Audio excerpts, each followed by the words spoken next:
What's up, everyone? Let's dive into the world of Gimme That Pacifier.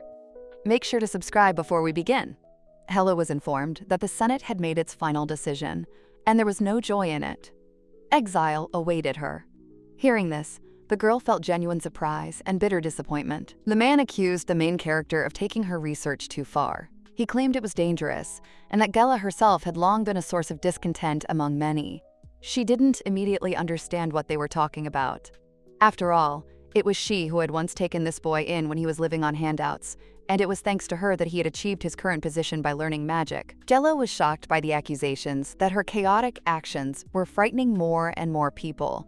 Disbelieving what she heard, she asked again if they were really talking about expulsion. She was amazed that this guy was completely incapable of gratitude. The man coldly warned that if Gela meekly accepted the decision, she would not be put into eternal sleep. The magical heart containing the mana would be destroyed. He added that he would do everything possible to ensure she could live out the rest of her life in peace.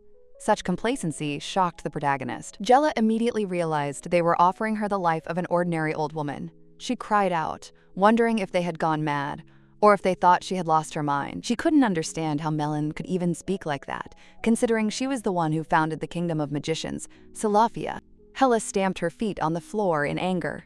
The men tried to calm her down. Melon said he'd given her a chance and hoped it wouldn't come to this. They immediately grabbed Gela and began to chain her, but she knew she could break them with magic. Suddenly, she realized her mana had run out. The chains wouldn't budge. Gela screamed Melon's name, but he merely asked if she recognized the spell that had finished her off. Melon claimed he had already warned her. He said Gela's actions truly threatened the world, and her very existence was dangerous. He picked up his staff and ordered them to get ready. Gela knew they would dispose of her while the men were praying. She realized that this would have been impossible just recently, and they had clearly been bribed only recently. They say hunger dries up your throat. Gela's neck throbbed, and she could feel her blood pounding. Everything that was happening seemed especially humiliating, because just yesterday she had been laughing and drinking with this bastard. With her first student, she found a family. He was both a friend and a colleague, with whom they experienced life and death. For Gela, Melon was the only one truly valuable. A magical wheel and a spell of total disappearance appeared around her. Gela realized that Melon wanted to erase all traces of her existence, her body, her soul, and her mana. It was strange to her to realize that he was getting rid of her, with the mana control circle she had once created herself. Gela asked how he could even do such a thing. There was no answer.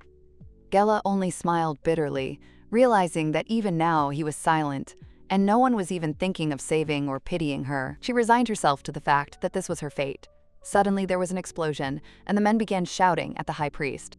With a smile, Gela shouted that she cursed Melon, and would never forgive him. If she returned as an undead, she would personally put him into eternal sleep. And if after some time she is destined to be reborn, then it will be Melon who will deal with those who devalued her merits and took her life. Melon replied that she no longer had mana and could do nothing. She was now as useless and powerless as those she once looked down on. This outraged Gela, as he was making her out to be a villain. He added that black magic was useless without mana. The thought of the greatest sorceress, Gela Salofia, leaving like this was unbearable. Melon said goodbye to her. She couldn't understand how he could say goodbye so calmly, as if she were nothing to him. The body crumbled to dust. Much time passed, and Gela wandered in the darkness, feeling like a spirit without flesh. Suddenly, a light appeared, and she decided she was heading to heaven or hell. Any shelter would be fine, but reincarnation would be best. Opening her eyes, she saw a huge chandelier above her. Gela couldn't understand where a chandelier came from in the afterlife and why everything around her was so tall. Her first thought was that giants lived here. Deciding to take a look around, she saw her hand and noticed it was too short. Suddenly, a sound was heard, and Gela thought someone was speaking to her very loudly. She felt incredibly slow and couldn't utter a word. At that moment, Gela finally realized she was a child. Gradually, she began to understand that she had been reborn. But doubts remained, since reincarnation shouldn't involve memories of a past life. Then she decided that she had somehow miraculously survived and simply could not move because of her wounds. Gela noticed the maid staring at her intently and couldn't understand why. Looking closer, she saw a huge face that was unusual. The maid placed the pacifier in her mouth and muttered that the child was too noisy. Then Hela finally realized she had become a baby and could neither move nor speak. The maid shook out the bed linen, and the baby began to cough and sneeze because of the clouds of dust. Jella couldn't understand how anyone could treat a child like that. She'd always assumed that everyone coddled babies. She was shocked that someone didn't understand the value of children with mana. Gela tried to move and look around, but her body wouldn't obey. She had hoped to live a life of pleasure, at least after death. But instead, she received only a weak and clumsy body. She couldn't understand how this could have happened. The little girl instinctively began to cry, but immediately tried to pull herself together, deciding to think things through first. Jella realized that no matter how she felt about what was happening, she wasn't a newborn. This meant this wasn't reincarnation, but simply a change of body. The little girl had no idea where she was or why the room was so empty. Suddenly, she heard the maid complaining to someone about being with her mother all week. Jella could tell from the speech that it was imperial. The servant said the child was a half-breed, and the accent was reminiscent of the outskirts of the Heron Empire. In the end, Jella decided that the main thing was that she was alive and remembered her past life. Her thoughts gradually cleared, and she was already thinking quite clearly. She hoped she wouldn't have to sit in this little prison for years. The girl tried to get the maid's attention to let her out of the stroller, but the maid ignored her, angering the little girl. Suddenly, Gela thought about mana and decided to test whether she could use it. The pose looked strange, but she succeeded. It was a real relief. She could still cast spells.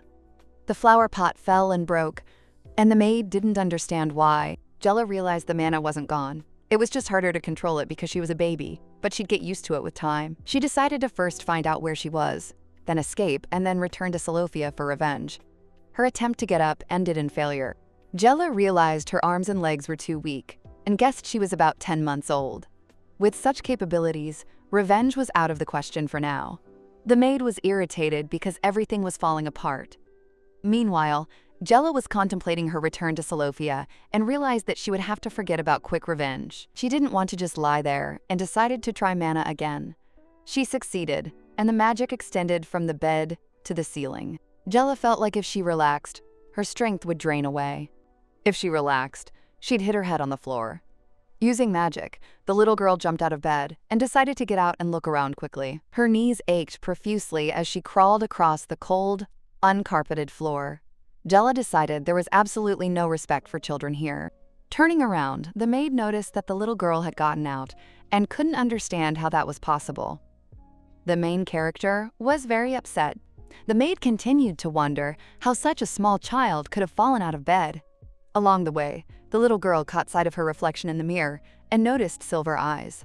Thinking about it, she could only think of one family in the Heron Empire with such eyes. The maid was indignant that she couldn't even move away. She put the baby back down and said she was busy so she should sleep. Jella tried to remember the name of the family with the silver eyes. Suddenly, she began to feel drowsy, and she realized she was trying to remember something. The pacifier had a calming effect, and she had to take it in her mouth. A month had passed since Gela had been living in this prison for the destitute. She stopped resisting futilely and was constantly monitored. During this time, she managed to learn a few things and find answers to her questions. The first thing she learned was that the maids changed every week. Most of the time, no one needed her because everyone avoided working with this child. It's impossible to talk to the maids. Even during feedings, they rush to finish quickly and save time. They have enough other things to do, so they feed the baby and leave it alone for 4 or 5 hours. The second discovery was strange. I had to avoid the old, chewed pacifier, otherwise Gela would fall asleep instantly. The pacifier was sturdy, but without it, she would pass out. She realized this after 3 blackouts. The third was that she was most likely with the Crown Duke Heron. Imperial legends mentioned a family with silver eyes. They said that one day a silver-haired maiden descended from the heavens, fell in love with a man, and they had a child with silver eyes. Since then, it was believed that their descendants had the blood of paradise. Later, one of the silver-eyed ones played a key role in the founding of the empire. The first emperor deeply respected him and granted him a title and special privileges. The fourth question remained: who was the girl herself? Apparently, her body was connected to the duke's family, and she was clearly not a commoner, but her birth was unwanted. She wasn't even 10 months old. The maids gossiped that she was a half-breed, and therefore unwanted and superfluous. Jella didn't want to believe she was the daughter of the tyrant of Charente. She found it repulsive, and she didn't want to be there. Until the very end, she convinced herself that this was impossible and hoped to hear that the eldest Duke of Deshar was not interested in women. Overall, the little girl hated Charente. If the rumors about the family's lovemaking were true, there was a chance they were siblings. She didn't want to live in this den. To escape, she needed a suitable body and a large amount of mana, and for now, she could only emit magic with her entire body at once. Jella decided that after escaping, she would look for an orphanage. It was the only way to avoid feeling weak and regretful. She knew the Dukes couldn't be defeated by brute force. No sorcerer had ever been able to overcome them, and they had waged war with Salofia more than once. Rumor had it that the Duke's castle held military secrets. The little girl wanted to learn at least something and leave with it. She decided to start exploring the castle today. First, she really wanted to wash that disgusting pacifier. They needed to find a place to wash her. Gela crawled around the estate, but it turned out to be huge. She knew that with a body like that, she'd be exploring the mansion for a very long time. But the pacifier, oddly enough, helped a little. Jella didn't think she'd be so happy with a pacifier at her age. She looked around, dreaming of washing it, because the dirt was unbearable. Suddenly, she saw a fountain and decided to wash the pacifier there. Having struggled to reach the fountain, Gela became upset. It was too high. Thoughts of turning back flashed through her mind, but she had gone too far. She decided to try to reach it. The little girl stood up and, with great difficulty, almost made it. Deshar Clown asked Kant what was going on. He bowed and replied that it was a child. This outraged Deshar, who had seen it himself. He turned to Kant and asked what the child was doing there. The man was angry, unable to understand how he could have failed to keep an eye on him. Kant said it was the late master's daughter. The Duke was surprised to realize it was Valian's daughter, as he had thought she was a baby. Deshar didn't understand what the little girl was doing there. Charente entered the room and asked her father what was going on. He was the heir to the clown family. He looked toward the fountain and asked who it was. His father replied that it was his late brother's child. Charente was surprised and realized what she looked like. It was a child born to Valian by an unknown woman after his departure. He was unable to even care for himself and died, and only the girl returned to the palace. Charente noticed that if the child was there, the maids had done a poor job. A nearby maid became alarmed. The Duke asked Charente to control his violence. He was surprised and asked if his father had become softer. Deshard sighed and said his son had become too sarcastic. Meanwhile, Gela tried to wash the pacifier but realized she couldn't reach it. Her short arms were in the way, and no matter how hard she tried, nothing worked. Then she decided to use magic to throw the pacifier.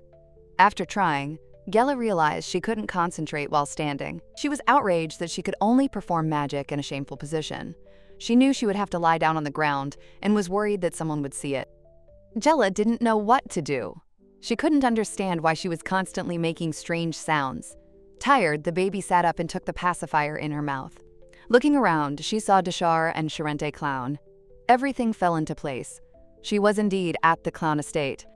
Judging by the fact that they have hardly changed, very little time has passed since her death. Gela was glad she hadn't used magic. If they'd seen her pose, it would have been bad. Charente Clown was really irritating her. He was intelligent, successful, and a master of magic. Gela met him at 16 and immediately realized he recognized only his equals and associated exclusively with aristocrats. Things were even more complicated with Deshar Clown. He repeatedly refused Gela's correspondence so coldly that she had to delay responding to calm down. Thus, Gela made up for her lack of experience. Only thanks to this could she resist him and so desperately defend her beloved country. This time, the protagonist was confident that victory would be hers.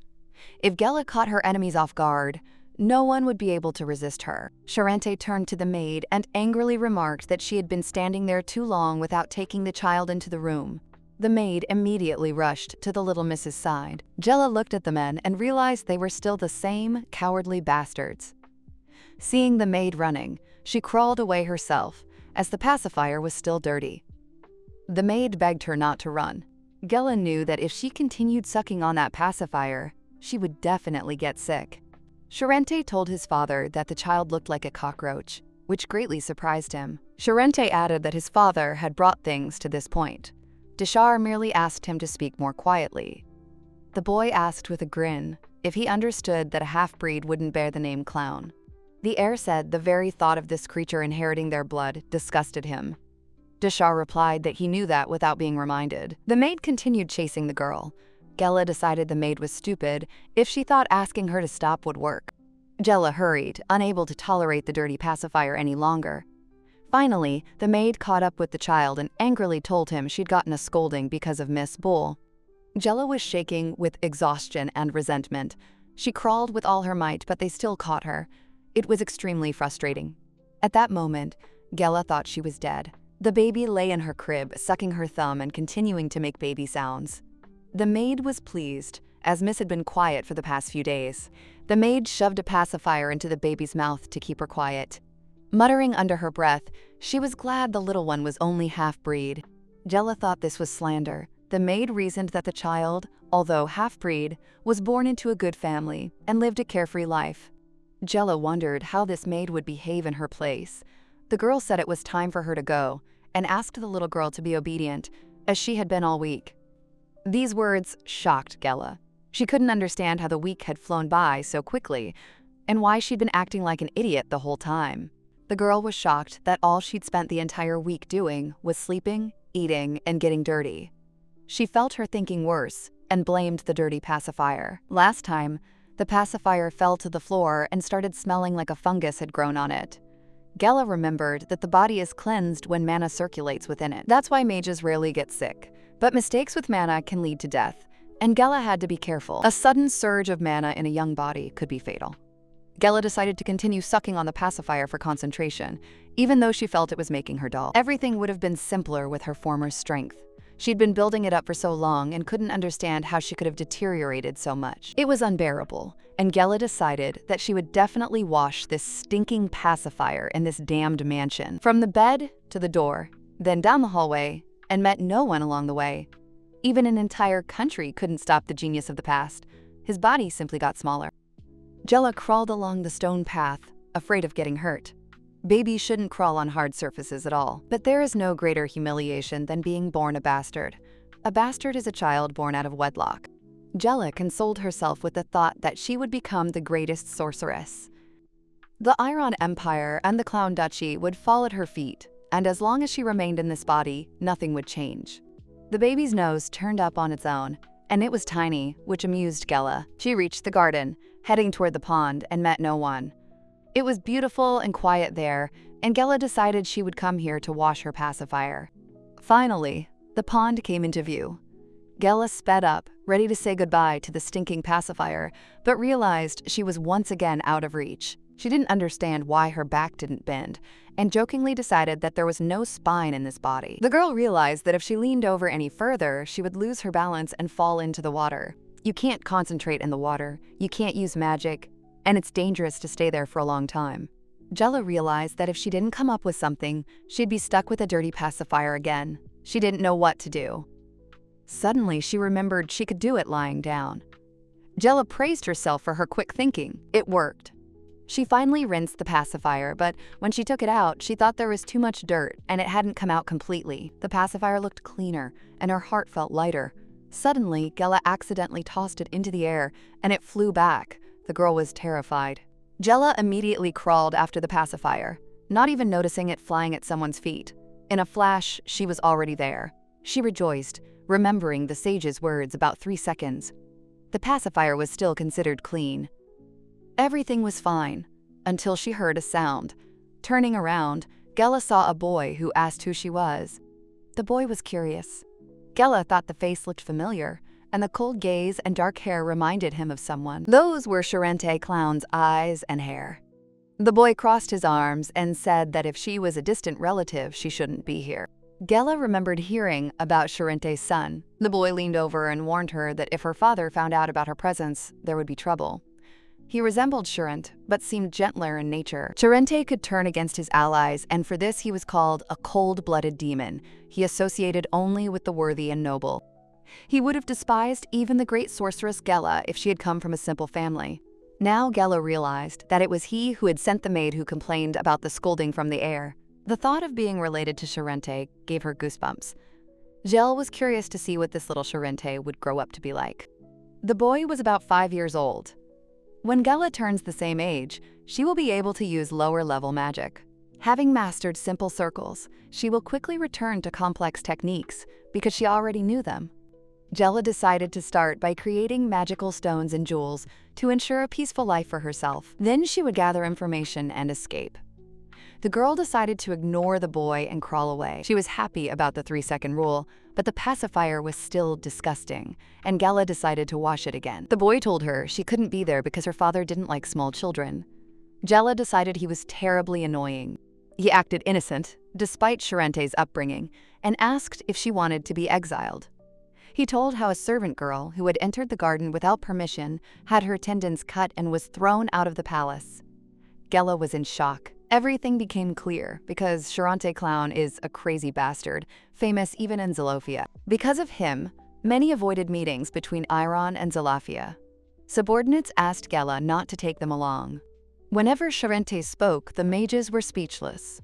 Only Gela and Melon dared to look him in the face. She decided not to remember it. Gela knew she had to take revenge on Melon. He was a flower she had grown, and it was she who would cut him down. She decided to erase the traitors and regain her place in the Tower of Magicians to reclaim half of the empire. Sharente's son said she was still a stupid little girl and didn't understand how scary his father was. Only a select few were allowed into the garden. Gela was surprised that this cold-blooded man cared for the garden.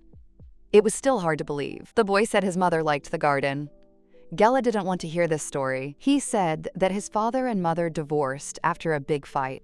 The little girl was not interested and tried to show that she did not want to listen. The boy quietly said he loved his mother, sat down, and began to cry.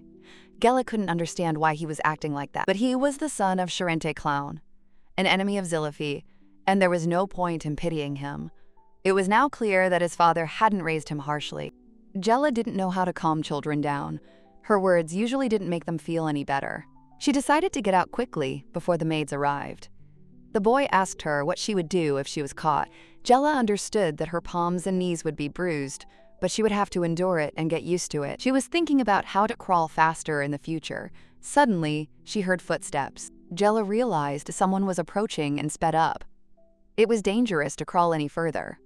She lay down and rolled into the bushes, looking out to see who was coming. It was Sharente Clown. Gela knew that if she was captured, things would end badly. The room was a long way off. Sharente realized who had dared to enter the garden.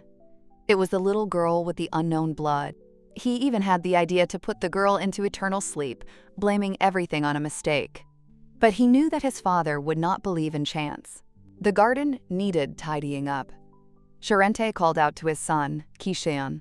The boy became alarmed and apologized for visiting without permission. Sharente said that his son could come here because he was his father. He noticed the trampled grass and furrows and asked if Kishan was there alone. The boy replied that there had been another baby there. Sharente noticed his son's red eyes. Kishan said the child was washing the pacifier. Sharente stroked him and confirmed his guess. Sharente released his son.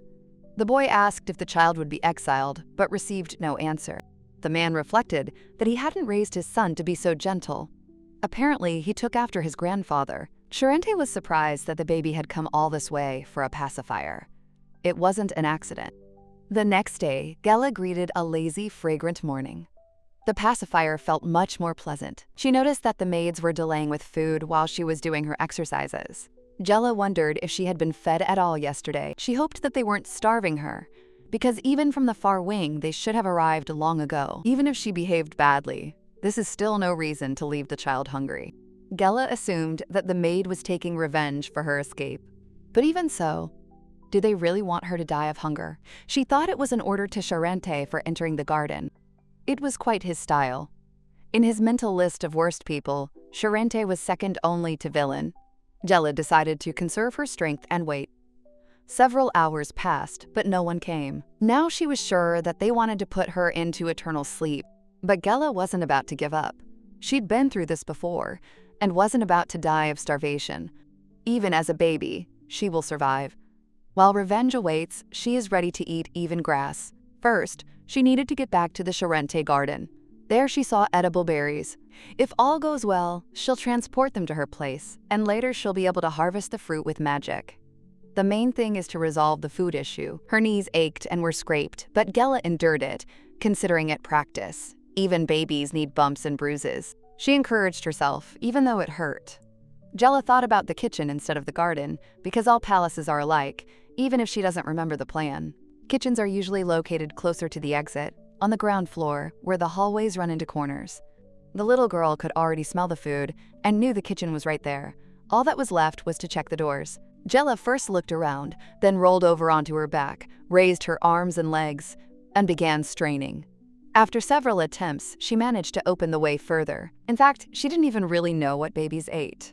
She usually drank milk, but she already had her front teeth, so fruit was within her reach. Jella had 2 teeth on the top and 1 on the bottom, and the kitchen smelled incredible. Everything looked delicious, and she was surprised that they made soup there. But she couldn't eat anything hot. That was beyond her capabilities for now. Looking around, the girl noticed a crate of apples right on the floor. The apples were hard, but Gela decided that if she tossed them, they would soften and release their juices. She assumed the cooks were on break, and no one would notice her mana use. Gela lay down on the floor, concentrated, and managed to pull out several apples. Carrying 2 at once proved too heavy. She tried to hide them under her clothes, but her weak arms failed her, and 1 apple slipped out and rolled away. The girl tried again, grabbing a second apple, but it, too, slipped away and rolled away.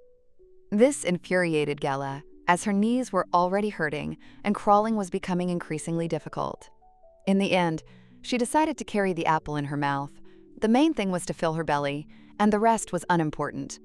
She thought of putting a pacifier on her fingers while her mouth was busy.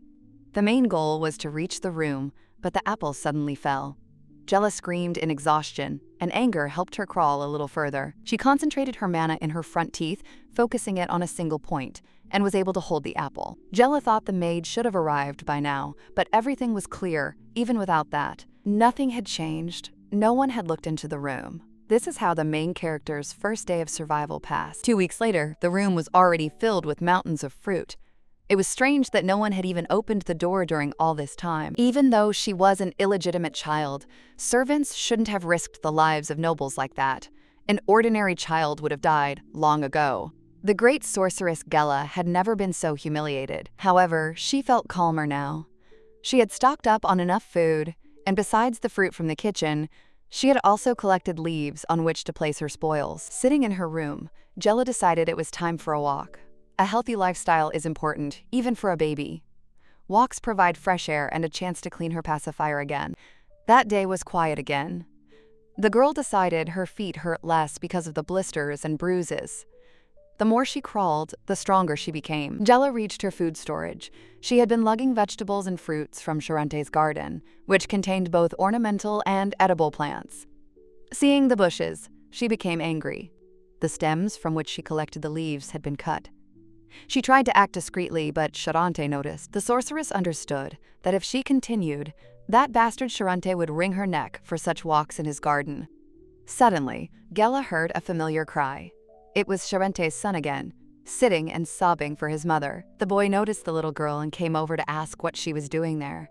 Gela pretended not to know him and crawled on about her business. She realized she'd have to forget about the berries while he was here, so she decided to just wash the pacifier. The girl crawled toward the lake. She'd already forgotten the boy's name, though she remembered he'd introduced himself. One thing was clear. He was Charant Claude's son.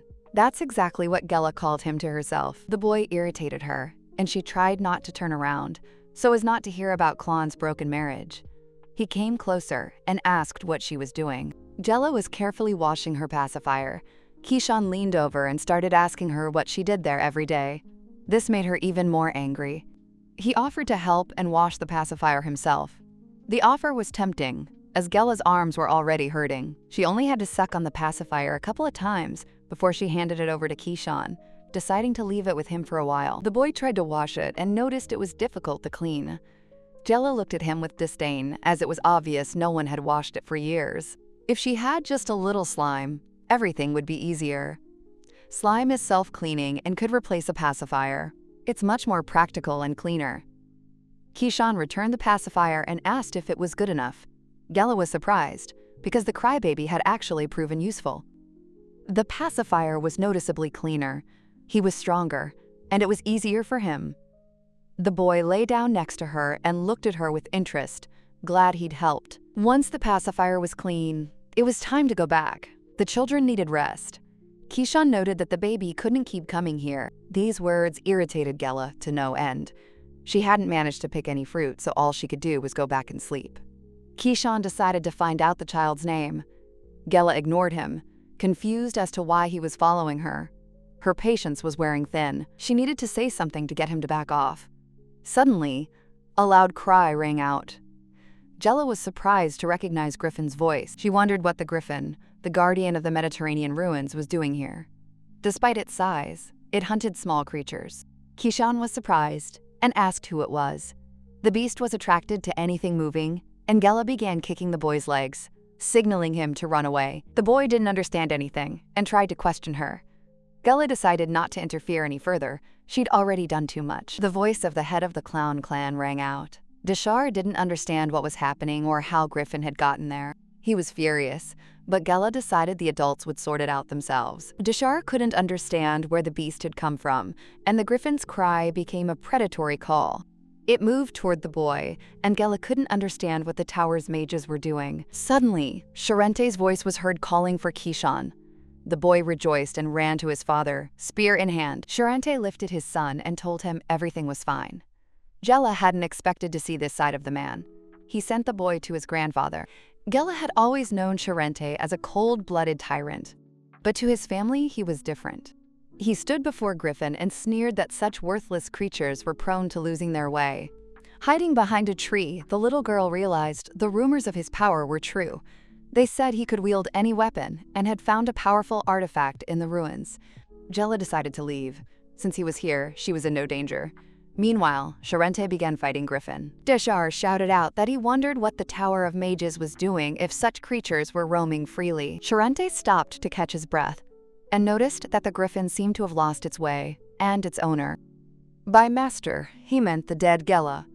The thought filled the little girl with bitterness. While everyone was distracted, it was easy to leave. Gela wondered why the mages weren't keeping an eye on this. The ruins were under the tower's control, which meant they were in trouble. She remembered that there were always guardian mages in the ruins, and she couldn't understand how this had been allowed to happen. The ruins had existed since ancient times, and no one knew their true origin. Along with the ruins, magical beasts also exist. Items known as artifacts are also stored there. Artifacts are sources of immense magic. They can control people, heal, cleanse, and even curse. Their owners become stronger. So many dream of getting at least one. But to find the artifact, you need to enter the ruins and descend an endless staircase, encountering magical beasts like the griffin. There are only 7 known artifacts in the world. Despite there being 37 ruins, the risk of death is too high. Therefore, without power, it's better not to even think about them. Currently, the Tower of Mages possesses 3 artifacts, 2 dark and 1 light. Crawling toward the room, Gela pondered the ruins.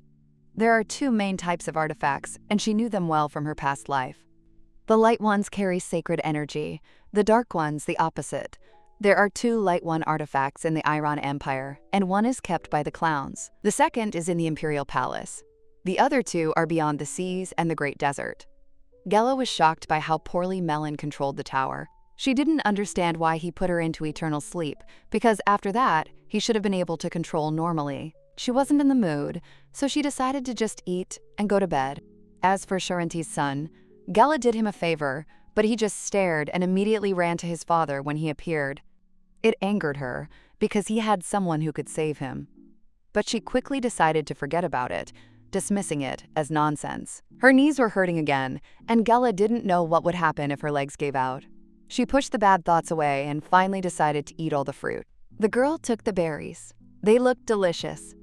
But a sudden scream distracted her, and she looked out the window. Hearing nothing, she decided that they were trying to pacify the griffin. She didn't care, because the berries were sweet and refreshing. Suddenly, the room went dark, and Gela couldn't understand why. Looking out the window, she saw a griffin sitting right there. Outside, there were shouts that the beast was flying toward the mansion. Gela has come to terms with the fact that this is the end. Griffins don't distinguish between people and animals, but they see and smell perfectly well and adore the color red. For them, red is a symbol of blood and prey, and the baby was covered in berries. Gela decided to run away before he realized that she could become lunch, and she did not want to say goodbye to her new life so easily. She had barely grabbed the pacifier when the griffin burst into the room. The doors were closed, but she had run out of mana for the day. The worst part was that she couldn't get into a pose for magic. Gela knew that griffins were cruel and loved to torture their victims. They toy with their prey, rolling it along the ground and then slowly lulling it into eternal sleep. Gela wasn't about to give up. Something had to be done quickly. She knew the griffins' weaknesses, but she couldn't exploit any of them in a baby's body. And suddenly she thought about the pacifier and suddenly had an idea.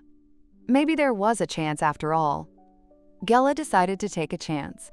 Among the fruits were definitely the ripe berries. The blueberries are unripe, and if you mix them with rose leaves, you get a scent that griffins hate.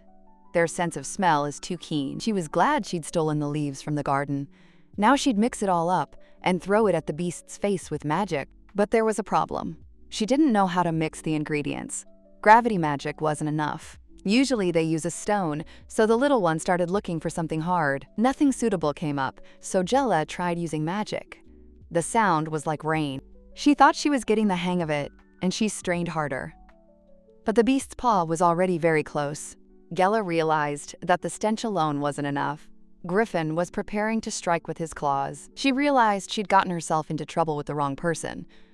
And at that moment, the doors swung open. Charente stood in the doorway, dismissing the griffon as a waste of his time. He thrust his spear, and the beast collapsed. The food, so painstakingly collected, was destroyed. Gela was upset and threw a berry at the griffin, expressing her anger. She was shocked that Charente had saved her, but she felt insignificant for not having managed it herself. The man looked at her and called her a cockroach. Gela was angry, realizing she'd have to start all over again. This nickname completely irritated her. She didn't like being treated like that. Deshar ran into the room, calling for Charente, but after seeing everything, he calmed down. He noticed the child and asked what she was doing there. Gela was indignant, because this was her room. Her knees ached unbearably, but she still collected the remains of the food. She couldn't understand why it was always like this. Gela remembered that as a baby, she shouldn't be so worried. But this griffin had brought too much anger. She didn't understand why they were looking at her like that. She was on the verge of death, and her bad mood was understandable. Gela was both angry and afraid. Deshard asked Charente again about the child and heard him say he didn't care. Deshar wondered why the room was so gloomy. Charente noted that Azitrora had once lived here. At this time, the little girl said goodbye to her berries and fruits, calling them her little leftovers. The clan leader clutched his head and began calling for the maid. He was outraged that a child with clown blood in his veins was being treated like this. Deshar called Kant and ordered him to immediately bring the maid responsible for the baby. The butler nodded briefly and immediately went to carry out the order. While his father was in complete shock, Charente tried to calm him down, saying there was no point in getting angry at the innocent. Deshar snapped back that Velian was his son, and no matter how cruel Charente was, the baby was still his brother's child, so it was best for him to remain silent.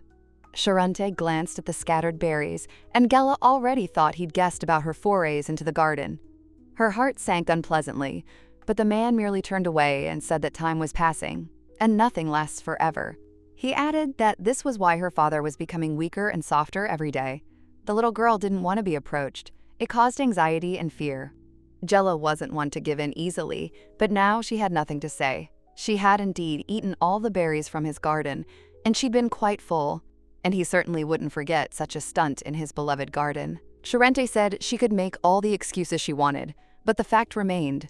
She was breaking into other people's gardens and stealing berries. He didn't expect that when she was caught, she would start hiding. When asked if they were talking about strawberry gardens, Charente chuckled and remarked that, if he wasn't mistaken, the child had actually gotten smaller in that time. Gela was frightened, thinking he was going to grab her. To prevent this, she began rolling on the floor, deciding it was better to endure the shame than fall into his hands. She didn't know what to do next and was already thinking of crawling into another room. It would be nice if there were fewer corners there than here. The pain in his knees was excruciating, and if the next room was even worse, he wouldn't have the strength to crawl. At that moment, Charente asked his father what the child's name was. Deshar lowered his eyes and admitted he didn't know. He remembered Velian calling him by name, but he hadn't listened. Gela thought the previous owner of this body would no longer have to hear such cruel words, and she herself needed a completely different path. She didn't need a name right now. Everyone in this world is alone, and for someone to need a name for the baby, she first needs to survive and grow up healthy. She also decided it wouldn't be a bad idea to wash up. Jella was planning to take a bath when Dishar left, and she crawled toward the exit. But suddenly, he asked where she was going. She was already irritated by everyone around her, and the only thing she was glad about was that Charante had left the door open. She wouldn't have to waste any energy. But at that moment, a whole crowd of maids entered the room. Kant reported that he had brought all the maids. Deshar was angry, since the order had been to bring one responsible one, not everyone. He coldly asked if the order needed to be repeated. The maids trembled with fear, and Gela tried to crawl between their skirts to reach the exit. Deshar asked Kant if he had assigned a personal maid. Kant defended himself, saying he had hired a nanny, but she quit in the middle of the workday. And, apparently, the next one was no better. Kant himself appeared calm, speaking evenly and without a trace of emotion. Gela decided he'd been serving at the palace for a very long time. He knew how to deal with the lords and had long ago learned their reactions in any situation. Considering that outsiders weren't allowed into the mansion, going back now was a bad idea. The only thing left for the little one to do was stop and rest for a bit. She couldn't understand why Charante was staring at her so intently. His smile was frightening, and fear once again told her she might be put into eternal sleep. Deshar asked the maids if anyone knew how the child had obtained all this. The women denied knowing anything. He was shocked and asked when the last time she'd received any attention at all. One said 6 months, another 2 months, and a third a month ago. Gela couldn't tell if they were repenting or simply hesitating to lie. But their voices made it clear they were telling the truth. She wasn't particularly angry with the maids. In this world, those who can't survive are usually left without help or support. Babies die, and it's considered normal. Deherd shouted in rage, demanding to know if they were really saying that a child who had just learned to crawl hadn't been monitored for 2 weeks. He asked if they were mad to allow themselves to do such a thing. The maids apologized, admitted their guilt, and said they had sinned gravely. Gela didn't understand why Deshar was escalating the situation so much, considering he was the one who abandoned her. But after his words, even she felt a little sorry for these women. She was terribly hungry and angry with herself for not having eaten anything on the way. With baby teeth, eating normally was still difficult. Gela heard a noise and assumed Deshar had hit someone. The Duke turned to Kant and reminded him that he was the mansion's head butler. Despite this, he is performing his duties poorly. Kant apologized and admitted that he was indeed at fault. Even if the baby is a bastard and nameless, she's still a clown. Blue blood flows through her veins. Deshar cried out, asking what the child had been doing for the past 2 weeks. The answer was simple. She had arms and legs, but no food. Gela decided to take advantage of the moment while Deshar was still there. Her palms and feet were hurting more and more. She was hungry, her clothes were dirty, and it was terribly annoying. Finally, the little girl reached the door and was delighted by the sight of the big world. But at that moment, she was grabbed. It was Charante. He caught her, and Deshard noticed. Gela was upset and angry at both of them. Deshard assumed the child had found and eaten the food herself, since no one was watching.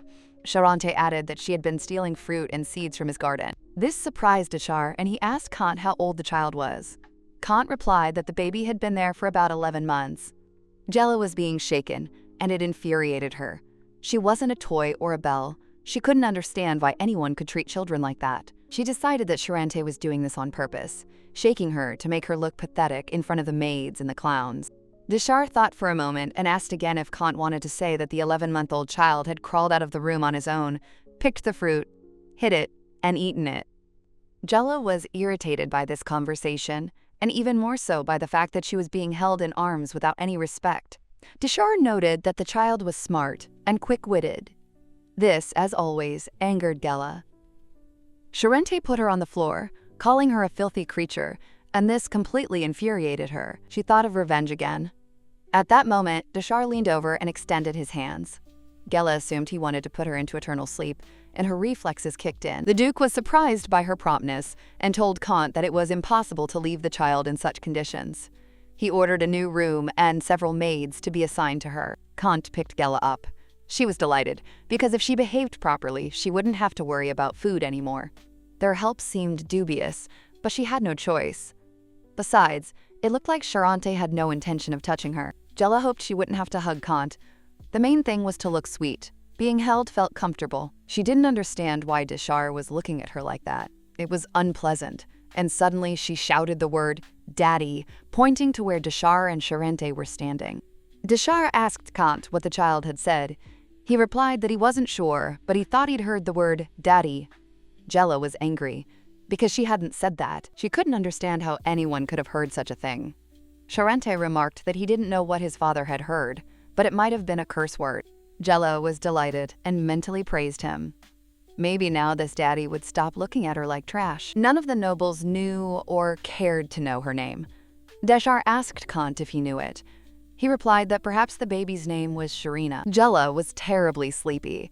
The day had been too eventful. Her eyes were drooping, her pacifier had fallen to the floor, and she hadn't even noticed. Deshar said he hadn't even known how Velian's child had grown. He himself had been quite young then. Charente noted that the baby was about 10 months old. Kishan had grown imperceptibly over the past 5 years, and Deshard agreed, adding that the child had a bright mind. Surviving unsupervised and not dying of hunger in such conditions is quite an achievement, especially for a child less than a year old. Deshard recalled the berries in the garden.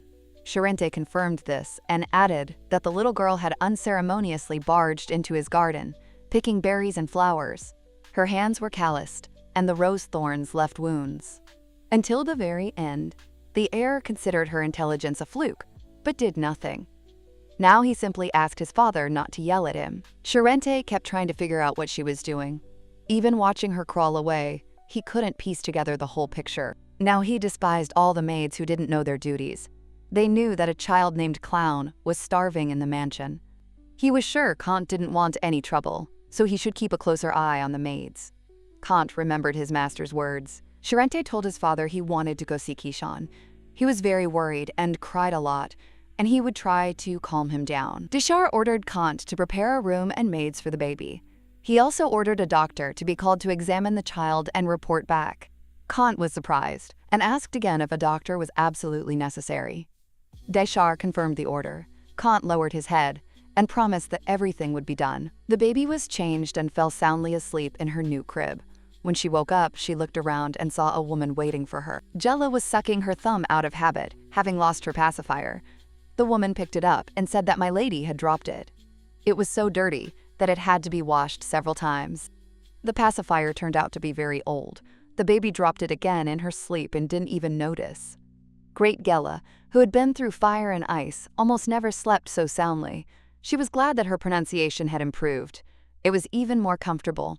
She wondered how old she was now. The woman looked at her with such pity that it was unpleasant. The woman burst into tears and said she wasn't her mother.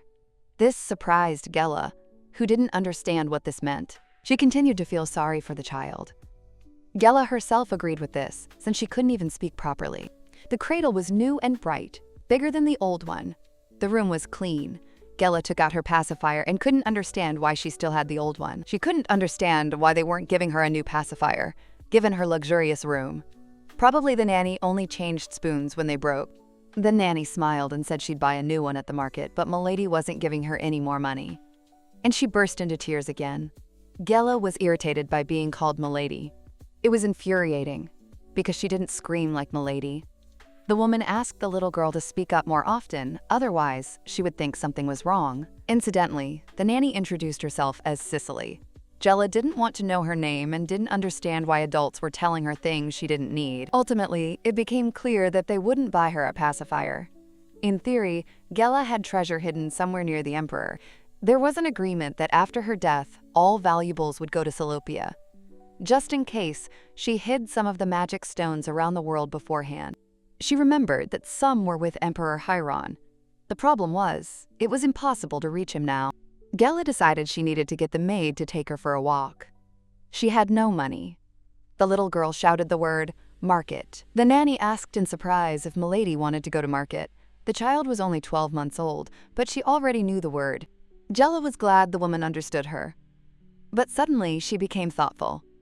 She was already a year old, and all this time she'd done nothing but eat, sleep, and play. The nanny said that if they weren't banned from leaving the premises, they could have gone to the market. Gela again blamed Charente Claude for this. The woman added that it was a shame, but puppies are trained from birth. From that day on, she would begin training Milady. She took the baby in her arms and said they could buy a lot of things. Her smile was strange, and there was something wrong in her eyes. Black magic requires the nourishment of emotions, especially negative ones. That's why Gela often encountered vile people. But this woman was literally pouring out negativity. It was abnormal. The baby started screaming. The woman simply shoved the pacifier into her mouth and asked her to be quiet, calling the baby difficult. Gela couldn't remove the pacifier. It turned out that it was attached to a mechanism on a wire that was inaccessible to a child. In a way, it was convenient. The pacifier wouldn't fall out anymore, and there was no need to worry about losing it. But you can't eat or drink with a pacifier. Gela wasn't going to die of hunger with the pacifier in her mouth. The woman looked at her with a heavy gaze and said that today they would learn to be quiet. She was sure she would turn her into the cutest puppy. Gela didn't like this. She couldn't understand how someone could treat her like that and still call her sweet. The woman seemed crazy to her. The nanny declared herself the best in her field. Gela merely thought wryly that she didn't yet know what she was capable of. They needed to get out quickly. Gela used mana and flew out of the room, even opening the doors. The woman's face was frozen in shock. She didn't understand what was happening and couldn't utter a word. But almost immediately her expression turned to tenderness. She was delighted that her puppy could also fly. Gela decided to run into the garden. If Charente catches the nanny, she'll be punished. He'll decide she no longer needs her legs for wandering off without permission. Gela was furious with Charente and couldn't understand where he'd found such a crazy nanny. The very sight of her was repulsive. In Sharina's imaginary theater, the scene with the nanny was terrifying. Charente asked her to look after his puppy, and the woman thanked him enthusiastically, assuring him that he could rely on her. The girl thought the man might be taking revenge on her for ruining the garden. She crawled with all her might, but the woman caught up with her without difficulty. With a smile, the nanny said that Milady would now return step by step to her room. This seemed terribly unfair to Gela and infuriated her to the point of trembling. Charente Clown suddenly appeared ahead. Gela couldn't understand why he was there, right now, and decided to leave immediately. She turned sharply in the other direction and crawled away. The man walked toward her, smiling, and Gela desperately wanted him not to notice her. She didn't know what to do.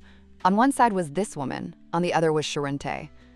With choices like these, she could truly go crazy. The little girl decided to act immediately, while the doors were still open.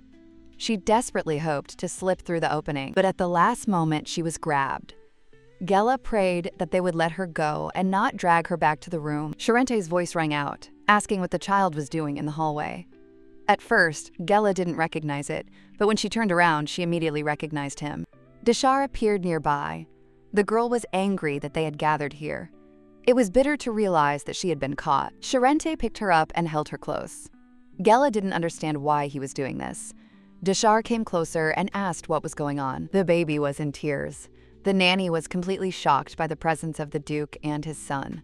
Deshar sternly asked why the child wasn't in her room. The woman lowered her head and apologized. She said she'd only looked away for a second, and the baby had immediately crawled away. Gela was amazed at how skillfully this snake lied. She was upset that she would have to continue to tolerate this crazy woman. She also didn't understand why Charente was still holding her in her arms. No matter how you look at it, a father is always a father. This struck a painful chord with Gela's pride. Charente said he was sure he'd ordered the nanny to take good care of the child. The nanny turned out to be Baroness Sullivan. Hearing this, Gela was shocked. This wasn't just a nurse, but a real baroness, and the conclusion was obvious. The baroness insisted she knew her duties perfectly and was taking excellent care of the child. She said she'd barely left the girl's side, and that such a thing would never happen again. From the look on her face, Gela realized she would never be released. Even if she died, life suddenly became less valuable than her own pride. Gela decided to curse her and strengthen her magic. Black magic allows one to cast curses, but it requires a huge amount of mana. People know this, but they still choose it. Magic comes from nature, and the stronger the source, the greater the power. Controlling it requires years of training. Black magic was invented by humans themselves. Its source is malice, resentment, and dark intentions. Thanks to this, even without talent, one can become a powerful magician. If a creature can draw on such energy, it can use it. Even animals can do that. And Gela is just a little girl with access to dark magic. But there's always a price to pay for using it. Regular magic, too. The problem was, Gela didn't know what the price would be.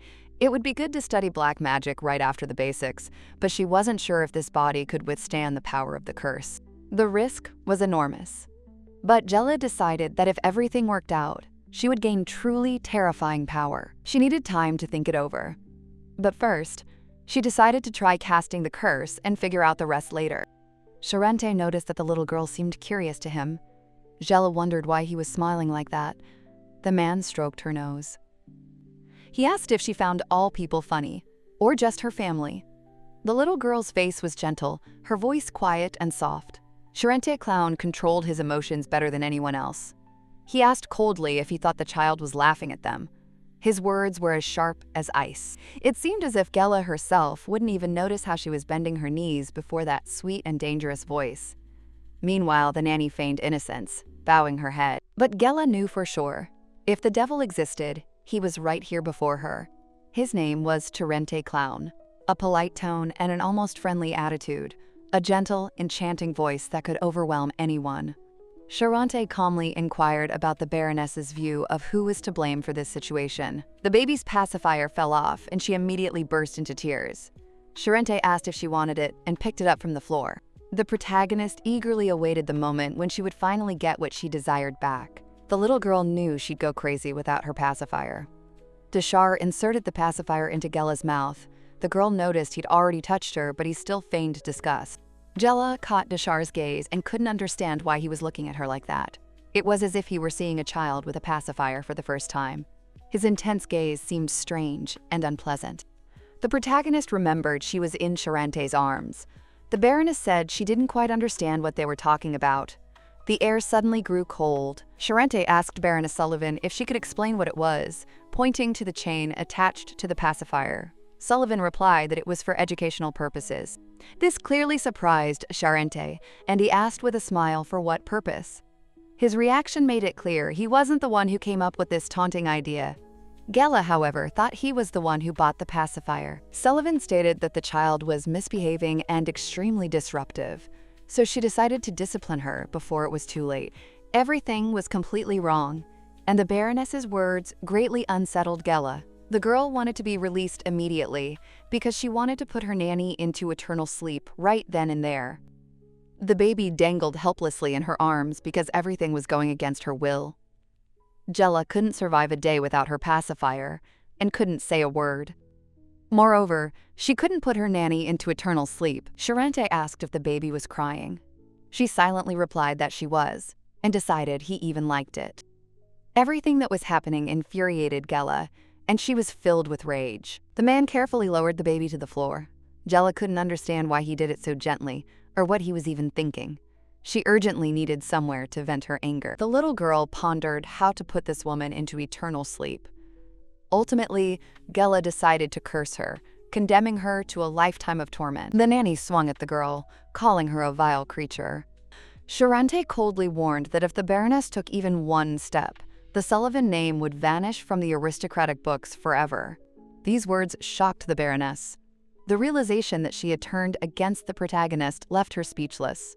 Charente and the Clown family were known to all as the Green Emperor. Sullivan approached Deshar and told him it was a proposal that benefited both him and the young master. The man snapped back that there were things she shouldn't meddle with. Gela couldn't believe what was happening. She didn't know what would happen next, but she was already starting to like it. The baby started hitting the nanny's legs with the pacifier, but then remembered she was going to put it in her mouth. Gela's stomach twisted violently. She didn't know what to do if the pacifier got really dirty.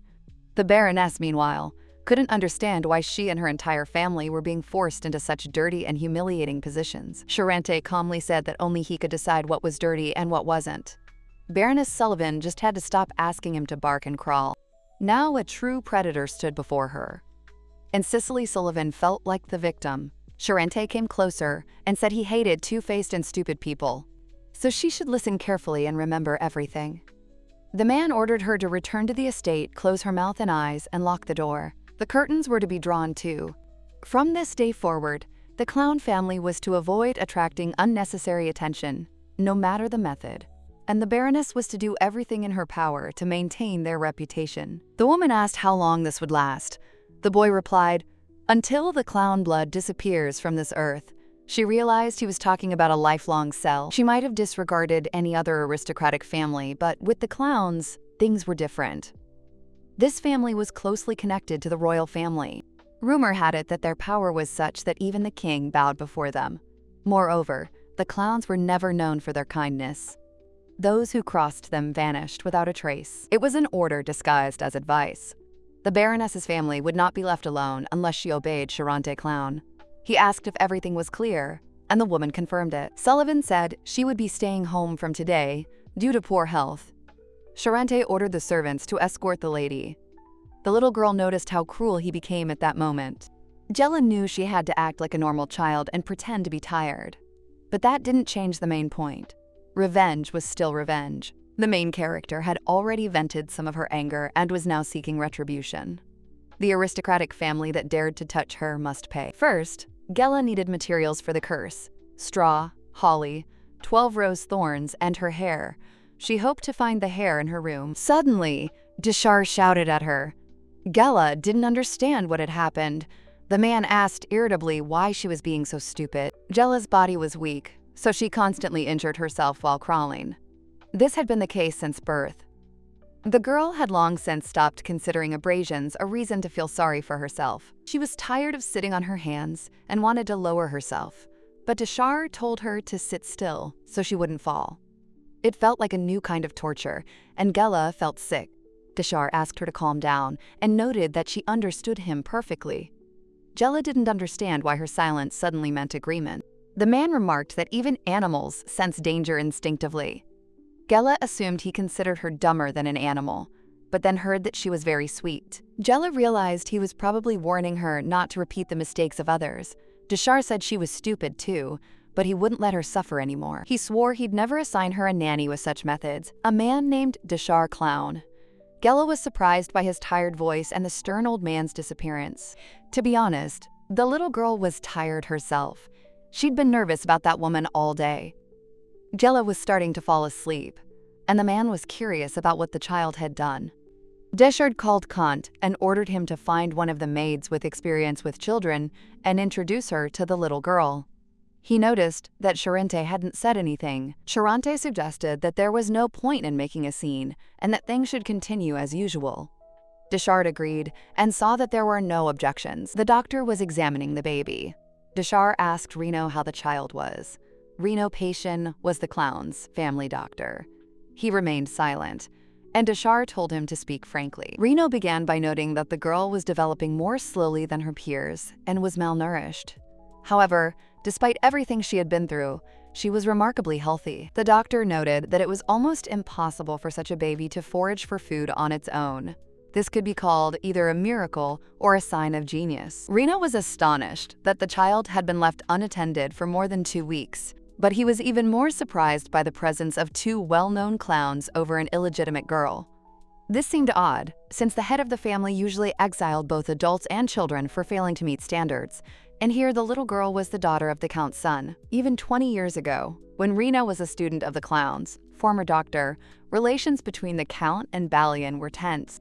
Officially, Deshar Clown had 3 children: his eldest daughter, Syria Clown, his eldest son, Charente Clown, and his youngest son, Balian Clown. One thing was certain: the children didn't get along well with each other, and strange conflicts often flared up between them. Reno reported that the symptoms of exhaustion would disappear with good nutrition, as would the injuries from crawling on the stone floor. The baby had numerous abrasions and even hints of fractures in her bones. This surprised Deshard. Renaud noted that every movement caused her pain. The doctor advised preventing her from crawling on the stone and to lay down a carpet. But he understood that the clown family would hardly do this for the sake of the child. Reno added that if this is difficult, it's better to teach her to walk as early as possible. Deshard replied that, after that, it's no longer the doctor's concern. Deshard ordered Renaud to visit the girl regularly and monitor her growth and health. The doctor agreed and was prepared for frequent visits. A moonlit night, the main character weaves straw, adding rose thorns and hair. The end result is a voodoo doll. The work was complex and painstaking, making the doll look frightening. It took a whole week to create. No one knows how much effort goes into gathering materials. It's all because the maid is always nearby, making it impossible to sneak away during the day. So late at night, Jella would quietly creep out of bed and quickly return.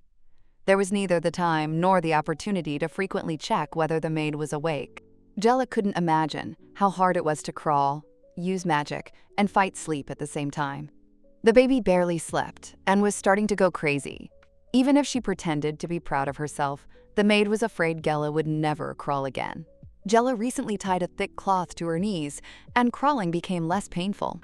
The most important change was the new pacifier. It was a real golden pacifier. If Jella had known about it earlier, she would never have put an old and dirty one in her mouth. Now there was no need to worry about losing it. The maid made a chain for the pacifier, like a necklace. The doll was ready. It looked casual, but perfectly acceptable. It should be enough for black magic. All that was left was to add blood and magical energy. Then it had to be burned. There was already blood. Hela had pricked herself with a thorn. One drop was enough, but she didn't understand how to invest enough magic to activate the curse. She couldn't do anything, and she began to fall asleep. In the morning, Jella woke up, and the maid immediately picked her up. The girl screamed like a normal child. It seemed that now that she was a child, she was beginning to act like one. She felt like she had done something important yesterday. Suddenly, the maid picked up the doll and asked where it came from. Jella was frightened and didn't know how to react. The little girl was angry because a week of her labor had been wasted. The maid said she could sew her a teddy bear, much cuter than this strange thing. Jella began to thrash about on the floor. She knew she was acting childishly, but she couldn't help it. A week's worth of work was disappearing before her eyes, and she decided that's what kids do, crying to get their way. The maid returned the doll to her and asked her not to cry. It was Jella's personal maid, Bera. Bera asked if she could hold the baby. She stood out from the other servants in her kindness and gentleness. It was Bera who made the pacifier chain. She called Jella a good little lady, and her face was as understanding as Jella's when she saw the golden pacifier. Great minds think alike. Bera noticed the tears and decided it was the doll. Every time she picked up Jella, the girl felt something strange. In her past life, Jella had never known human warmth. Perhaps that's why the maid's touch felt so unusual. They treated her like a child. Jella hated people and didn't believe that friendship with them would lead to anything good. Attachment was a weakness.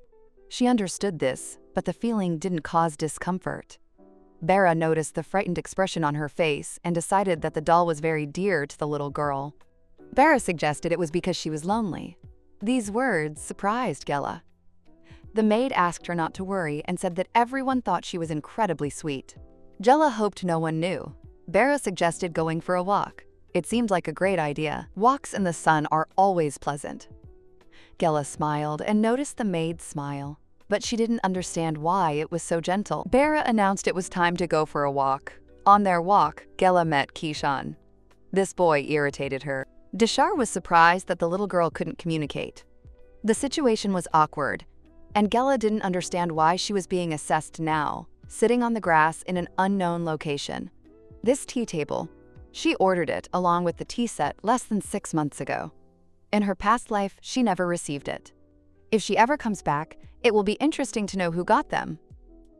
Dishar called the little girl to him. Jella didn't know where to hide the doll. Dishar Clown has seen a lot.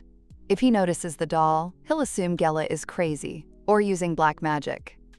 But if not him, then who else? His gaze was sharp, his thoughts impenetrable. While Dishar called Sharina, Jella wondered what to do with the doll. She decided to leave it in the bushes. Kishan caught the baby and asked her grandfather if her name was really Sharina. Her grandfather confirmed it. Jella decided she shouldn't get involved with such people.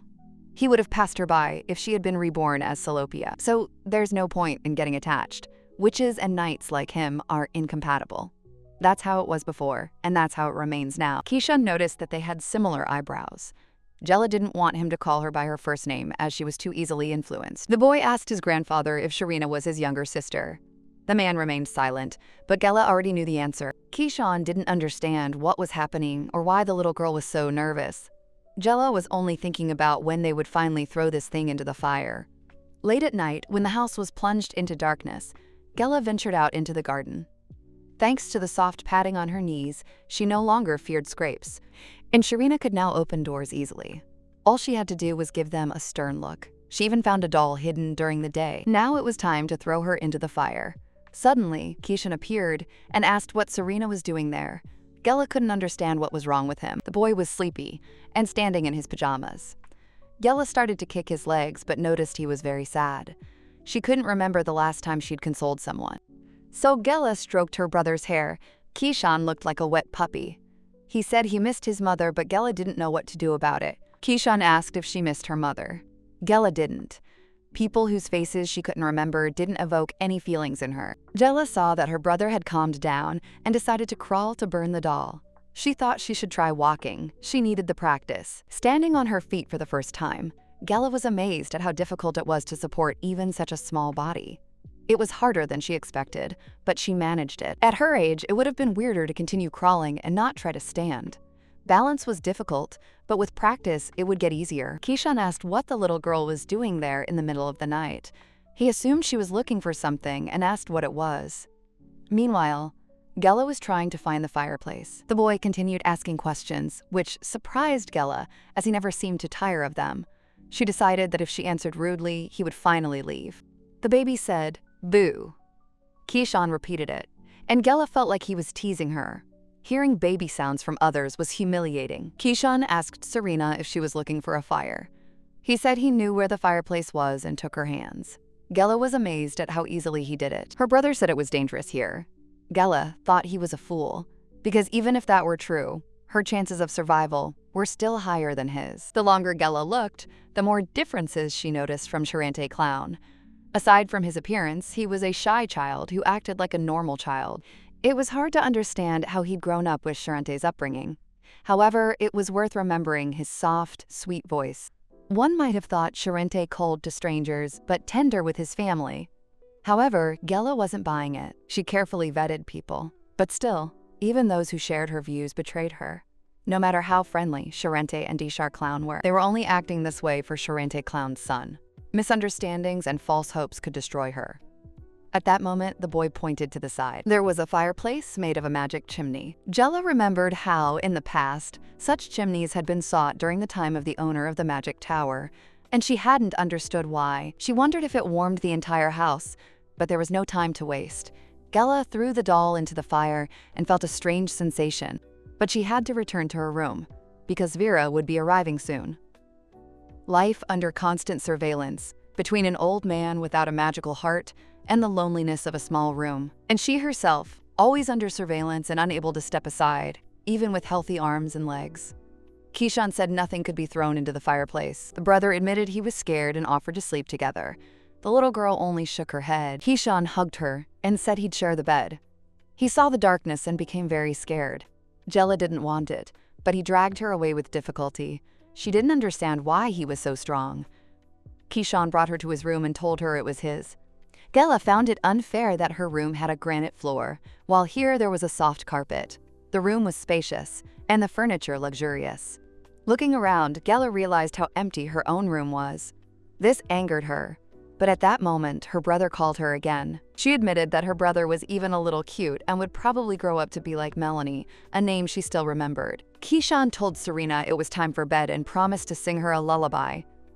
Gela thought he was overconfident, even though he was so small. But still, Kishan was handsome. Charente's genes were evident. Gela was eager to return to her room. He laid his little sister down, and the little girl was confused. The level of comfort was completely different, not comparable to a hard crib. Kishan told her his name. Gela didn't understand what was so funny or why he was giggling. He asked her to keep the fact that he was her brother a secret. He said her father and grandfather would go crazy. Gela decided to get some rest and escape later. Kishan added that if she got scared, he would be there. Gela felt like he was the only one afraid here. His weak body made it difficult to break free, especially when he was clinging on out of fear. Gela decided she didn't need warm blankets or his protection. Kishan said goodnight to Serena. He knew how to sense the moment, but the main character's name was Sharina, not Serena. She decided to run away when he fell asleep. Her eyelids grew heavy. Charente asked the servant to repeat. He reported that Baron Sullivan had arrived and was being shown to the third guest room. In the Clown family, the third room was reserved for those without weight. It was where useless trash was sorted out or humiliated. After such encounters, even the furniture looked pathetic, but it was enough to decorate the trash can. Charente decided the Sullivans had completely lost their minds. He asked the reason for the visit. The servant informed him that Baron Sullivan's wife had died the previous night. This shocked Charente, and he asked again. He hadn't sent anyone and didn't understand how it had happened. The servant added that a charred body had been found in one of the rooms. Charente wondered if there had been a fire. The servant replied that no, there hadn't even been any smoke. Therefore, the Baron suspected the Duke. After Charente's outburst last week, such suspicions seemed logical. The matter was simple, but this time, he didn't want to get involved. He wasn't about to waste his energy on someone who had come with personal motives. Charente wondered who had put the Baron's wife into eternal sleep, if it wasn't a fire. The knight reported that no traces of arson or fuel were found. Charente realized it was black magic. The man asked if his master meant to say it was the work of a shaman. Charente replied that it was most likely a black magic curse. He believed that among the dirty people with magic, only idiots use black magic. Baron Sullivan's wife loved to train dogs and enjoyed disciplining unruly children. Nobles turned to her for a tutor or nanny. She often tutored illegitimate children, and rumors circulated that this was kept secret. Between her and the mothers of these children, it seems she crossed the line and was punished. If this is black magic, the backlash will reach whoever cast the curse. But that wasn't Charente's business. He had no intention of personally checking on the Baron, especially since he had come himself. Vera was looking for Lady Sharina and couldn't figure out where she had gone. Suddenly, Charente appeared from behind and asked what had happened. Vera greeted the Duke and apologized. She said the baby wasn't in her room and that she was looking for her around the estate. She recalled the Duke's words about not being able to tolerate the child crawling around inappropriately again. Vera asked him not to be angry, promising to find her soon. Charente asked if she'd been to the Eastern Garden. Vera confirmed it and apologized, even though she'd been forbidden to go there. She said she just looked around and left immediately. Charente asked if the baby had been there. Vera denied it. She was surprised that she wasn't being punished for visiting the garden. At that moment, Deschard approached and asked what Charente was doing so early. Charente bowed to his father and reported that the villain's daughter seemed to have disappeared. Deschard was furious, unable to understand where the noisy creature had gone. He shouted at the maid and demanded an explanation. If Charente was a quiet lake, Deschard was like a forest fire. His outbursts of anger were common. He had dedicated his life to serving the Emperor, and his character was considered a strength. He didn't like to talk about people behind their backs, except in moments of extreme anger. Charente told him about the death of Baron Sullivan's wife. Deschard admitted there was no information yet. The Simul Knights were subordinate to the Duke, and only those with proven track records were admitted to their ranks. There were very few of them. Charente said that perhaps someone was angry with her and put her into eternal sleep using black magic. Baron Sullivan recently visited Charente about his wife's death. Charente said he would quickly find the child, as her father wanted to know about her life. Deschard noted that there was a lot of work to do now. Charente told Raoul that the girl was smart, but still a child and couldn't go far. He ordered her to be found immediately and reported to her father. Raoul understood the order. Charente asked Vera if she locked the doors. Vera replied that she was, and that the doors were always locked. Charente didn't consider her a liar, and told her to take care of her father for now and report to him. Charente bowed to his father and left.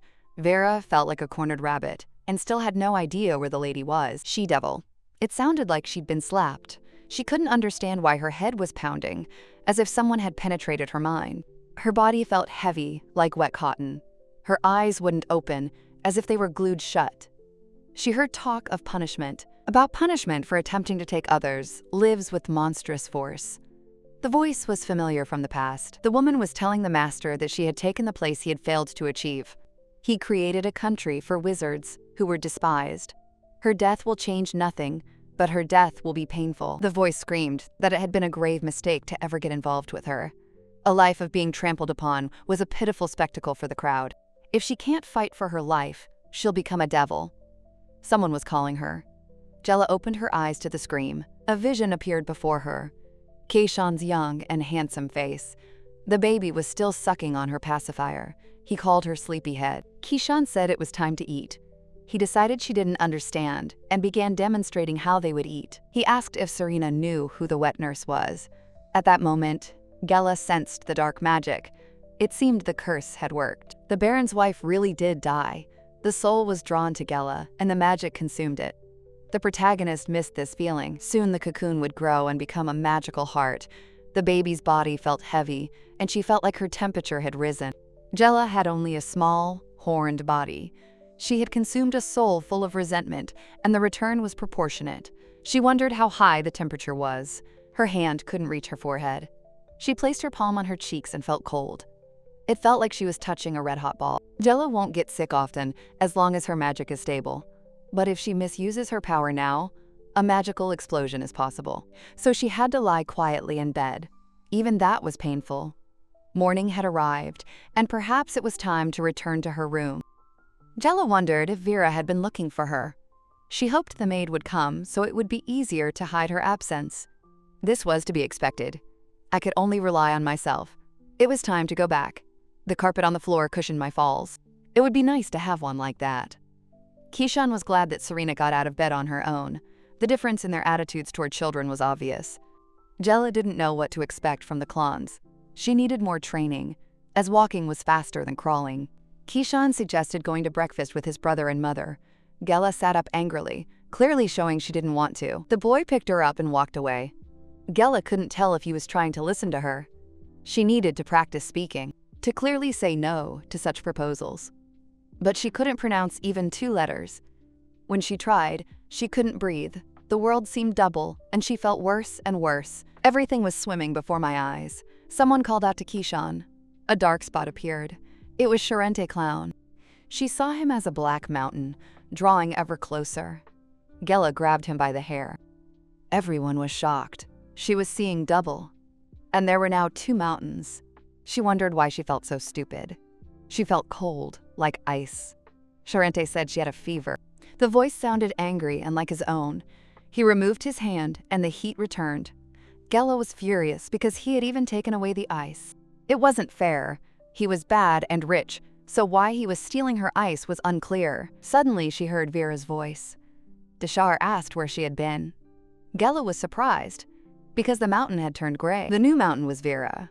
Deshar said Sharina was always crawling. Gela realized it wasn't Vera reaching out to her and turned away. She didn't understand where Vera was or why everything was so strange. The little girl waved her arms, and Vera immediately rushed to her. Vera picked up Sharina and told her everything was okay. Gela recognized her hands and was able to close her eyes. Because Vera wasn't the type to put her into eternal sleep, Vera calmed her down. Charente said he'd send for a doctor. Vera was pregnant and lost her baby. She thought that was why she became so attached to the baby, even though there was no blood between them. Charente noted that Vera was a good choice. He turned to Kishan, picked him up, and asked how they met. Kishan said he couldn't sleep and left the room. He saw the baby crawling down the hallway and was surprised. He pointed in the direction. Charente asked if he'd brought her home. Kishan said they'd been looking for a fire and had come to the fireplace because it was cold. He admitted he was scared and asked her to sleep with him. She slept peacefully, but then became very hot. He was worried she was unwell. Charente said his son's teacher would be coming soon and that he needed to get ready. He told his father to rest and took over the remaining chores. Deshard noticed that the little girl already had her own ideas about good and evil.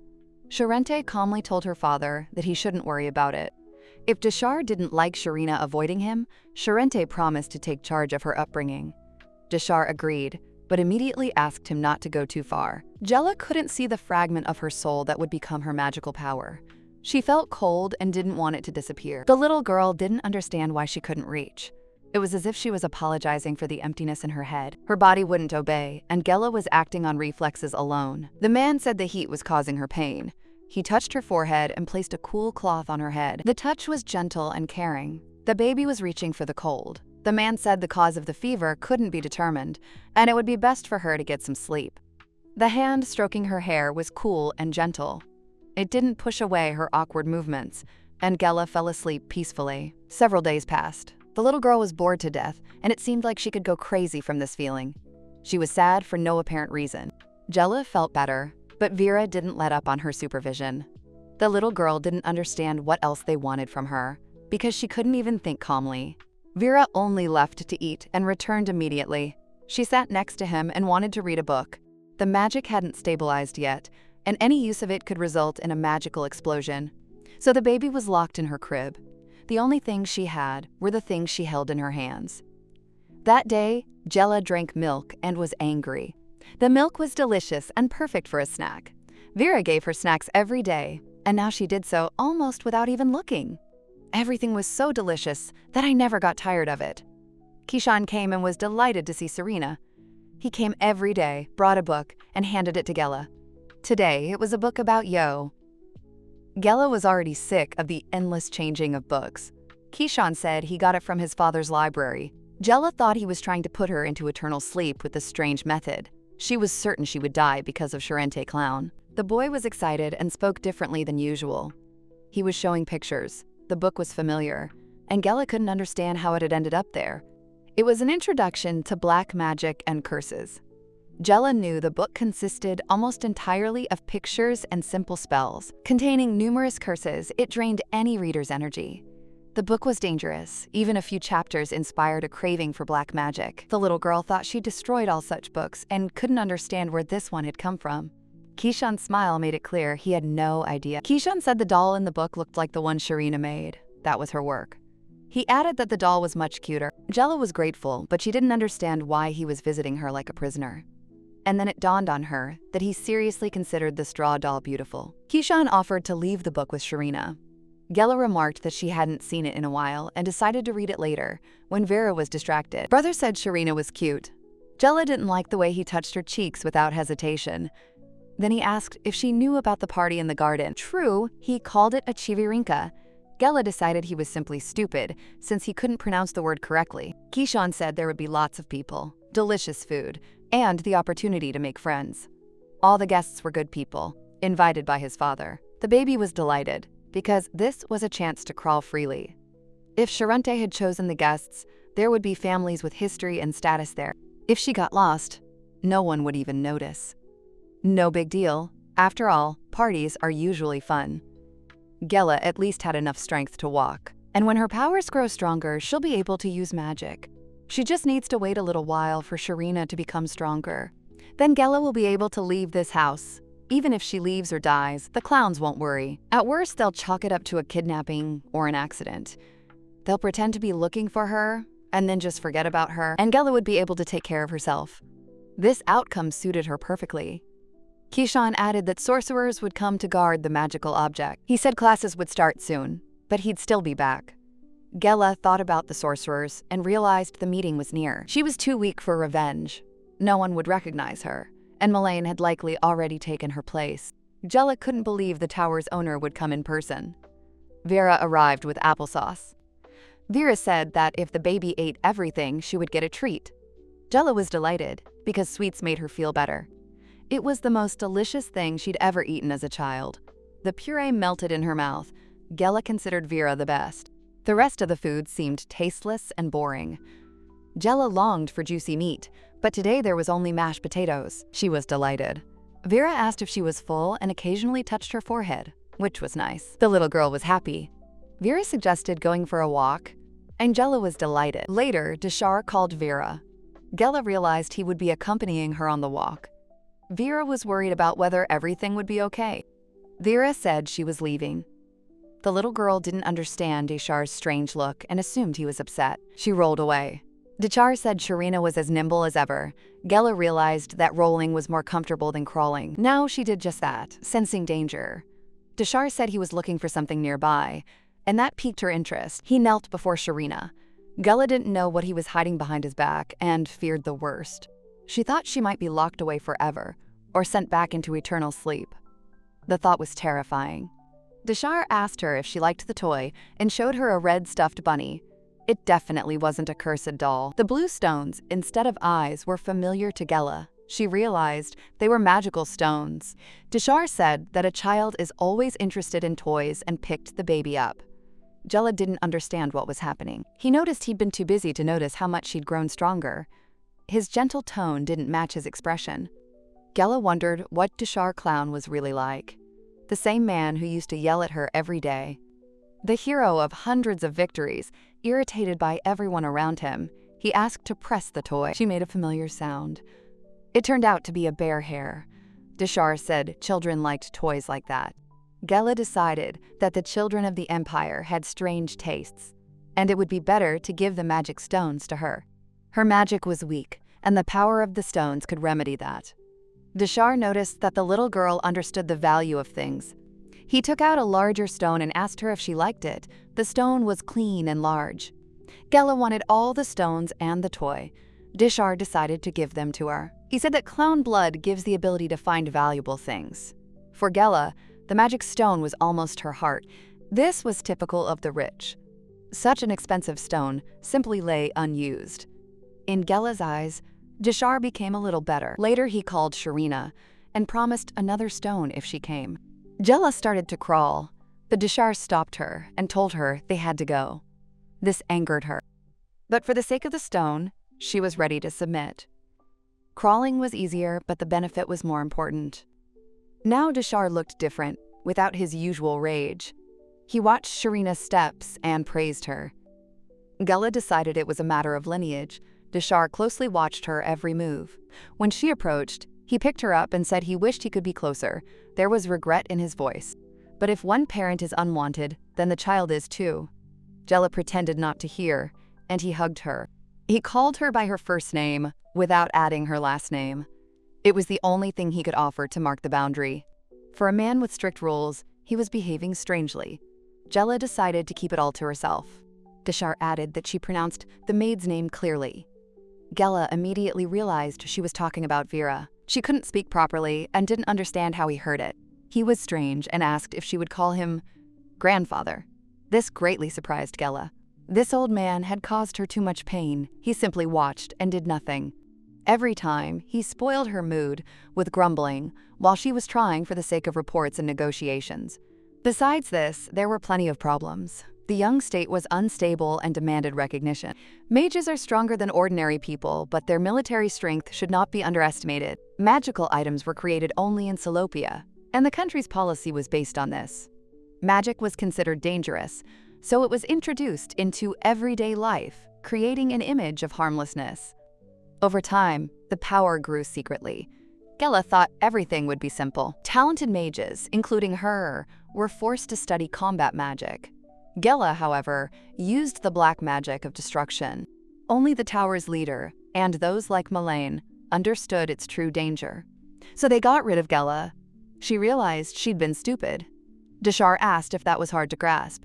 He abandoned her and did nothing, and now he wanted to be called grandfather. Gela barely survived and didn't understand this family. She decided that crystals couldn't bribe her, but the little girl called Dishar grandpa and clung to him. Pride wouldn't have helped her survive. Even with little mana, this crystal could provide Sharina with a future. The crystals gave her power. If Gela could use magic, life would be easier. Dishar called her clever and greedy. From this day on, she must call him grandpa. Gela wondered what she would choose next time, the crystal or life. She hated him in Charente with all her soul. The choice was agonizing. His expression irritated her again. Gela didn't want to see him anymore. Dishar spoke about Sharina's mother and protection, believing that the little girl did not understand. But Gela understood everything. He allowed her to take the crystal and promised to give her more. The little girl called him grandpa again. Dishar said she was being materialistic. He thought about Balian and how happiness often brings misfortune. Vera held Sharina and spoke of the large number of people the Duke had allowed to attend the banquet. Gela didn't understand the point of her presence. She looked angry, and Vera noticed her bad mood. Vera offered some puree, but noticed the baby had disappeared. Gela needed silence. She had better leave the banquet. The children around her seemed boring and unpleasant. They were disgusting. Gela decided not to waste time and headed to the Charente garden. The boys discussed the word bastard, calling it base and unworthy. This angered Gela. One of them grabbed the baby and called her a mudblood. The boy threw her to the floor. Gela was in great pain. The dress her favorite maid had chosen that morning was now covered in mud. However, the girl herself didn't care whether it was dirty or not. The boy rudely asked Sharina what she was staring at. She was irritating the other children. They were acting like real monsters. And Gela didn't understand why they were picking on someone who was just sitting quietly. Gela decided they were simply dying to be so fussed about it. When they abandoned her, she'd injured herself. She was already thinking about what she'd tell Vera, maybe even lie about falling down the stairs.